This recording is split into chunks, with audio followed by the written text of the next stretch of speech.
अस्सलाम वालेकुम साथियों, हमारे यूट्यूब चैनल पर आपका इस्तकबाल है। साथियों, महाराष्ट्र विधानसभा चुनाव के नतीजे आ गए। भाजपा का गठबंधन यहाँ पर सरकार बनाता हुआ नजर आ रहा है। वहीं महाविकास आघाड़ी ने बहुत बुरी हार इस बार देखी है।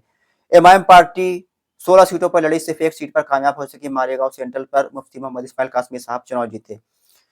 एमआईएम पार्टी और सीटें जीत सकती थी, लेकिन कुछ लोगों की नासमझी की वजह से एमआईएम पार्टी 2-3 सीटों पर चुनाव हार गई। औरंगाबाद की दोनों सीटें एमआईएम पार्टी अपनों की नासमझी की वजह से चुनाव हारी। वहीं सोलापुर और धुले के अंदर भी एमआईएम पार्टी को हार का सामना करना पड़ा। भिवंडी के अंदर एमआईएम पार्टी हारी। साथियों, औरंगाबाद के अंदर इम्तियाज जलील साहब सिर्फ 2000 वोटों से हारे। वहीं समाजवादी का मुसलमान प्रत्याशी 5000 वोट पाता है। वंचित का मुसलमान प्रत्याशी 6000 वोट पाता है। और मुसलमान प्रत्याशी निर्दलीय 600, 500, 200, 150 वोट ऐसे वोट पाते हैं। और ये वोट पाकर एमआईएम पार्टी को हराने का काम इन लोगों ने किया है। इम्तियाज जलील साहब ऐसी मजबूत आवाज को घर बैठाने का काम किया है। साथियों, कब तक ऐसे लोगों का आप शिकार होते रहेंगे? कब तक? आखिर मुसलमानों, आप मुत्तहिद हो जाओ, मुनज्जम हो जाओ। जो ऐसे लोग जो खड़े होते हैं एमआईएम पार्टी को हराने के लिए, क़यादत को खत्म करने के लिए, उनको आप कभी वोट मत दीजिए। आपने उनको सोचा 100 वोट दे देंगे, 50 वोट दे देंगे, 5000, 6000 दे देंगे, क्या हो जाएगा? साथियों, इन्हीं वोटों की वजह से आज इम्तियाज जलील साहब सिर्फ 2000 वोटों से चुनाव हारे। औरंगाबाद सेंट्रल के अंदर नासिर सिद्दीकी 8000 वोट से चुनाव हार गए। वहां पर वंचित का उम्मीदवार जो ये दावे कर रहा था उसके पास 30,000 वंचित का वोट है, वो सिर्फ 12,000 वोट पाया। उस 12,000 में 10,000 मुसलमानों का वोट था।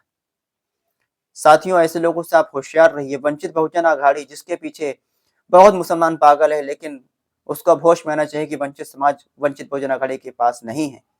मुसलमान मुत्तहिद होकर अपनी क़यादत को वोट करें, अपनी क़यादत बनाइए।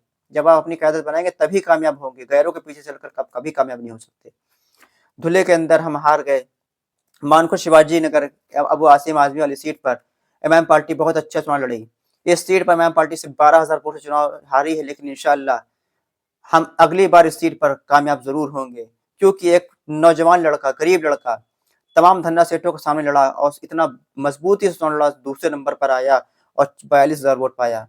अगर अगोंडी का आवाम को जरा सा भी गुमान होता कि ये लड़का चुनाव जीत सकता है, मजलिस यहाँ चुनाव जीत सकती है, तो हमको यकीन है कि गोंडी के आवाम कभी अबू आसिम आजमी को इतना वोट ना देती, बल्कि अतीक अहमद खान एमआईएम पार्टी को वोट देती और एमआईएम पार्टी को चुनाव जिता कर भेजती।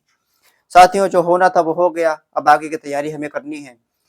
आगे दिल्ली का चुनाव है, बिहार का चुनाव है, हमें उसकी तैयारी करनी है। इंशाल्लाह दिल्ली और बिहार में हम कामयाब होंगे और मजबूत क़यादत को अपनी खड़ी करेंगे। महाराष्ट्र के अंदर इंशाल्लाह हम एक बार फिर से मुनज़्ज़म होकर, मुत्तहिद होकर उठेंगे और इंशाअल्लाह ताला हम एक बार फिर से महाराष्ट्र के अंदर मजबूत होकर कामयाब होंगे।